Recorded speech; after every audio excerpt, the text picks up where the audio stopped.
In the heart of a bustling city, there was a small, forgotten park.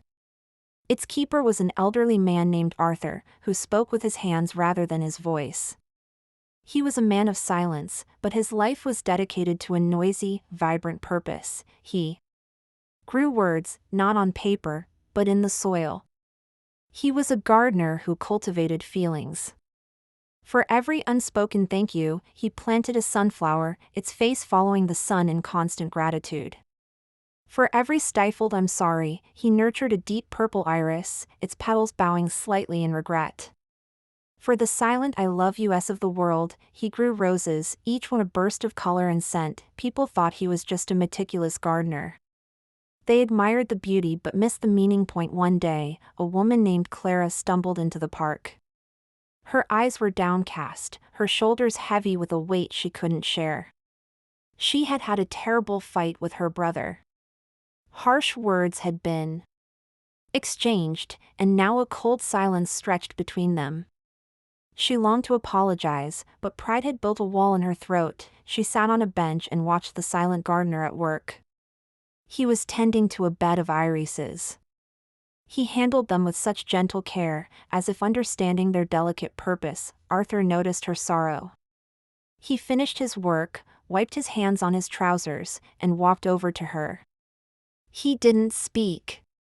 Instead, he pointed to the iris, then to his heart, and made a gentle, bowing motion. Clara looked at the flower, then at the man's kind, questioning eyes. A understanding passed between them. This garden was not just a garden. It was a language, she nodded, her eyes filling with tears.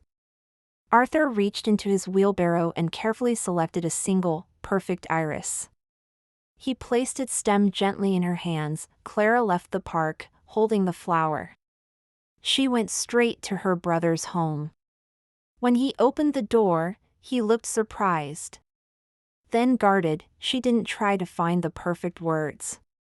She simply held out the iris. He looked at the flower, then at his sister's earnest, tear-streaked face. The meaning was clear. He took the iris, his own stern expression softening. He stepped aside and held the door open for her. The next day, Clara returned to the park. Arthur was planting new seeds. She walked up to him and held out a small, young sunflower plant. It was her thank you, finally spoken, not with her voice, but with her hands. Arthur accepted it with a slow, warm smile. He found an empty spot of soil and planted it right beside the irises. He understood. A new conversation had begun. The moral: some of the most important things we need to say don't require words. True communication lives in actions, in kindness, and in the courage to offer a gesture when words fail us. A single understanding can bloom into a garden of connection.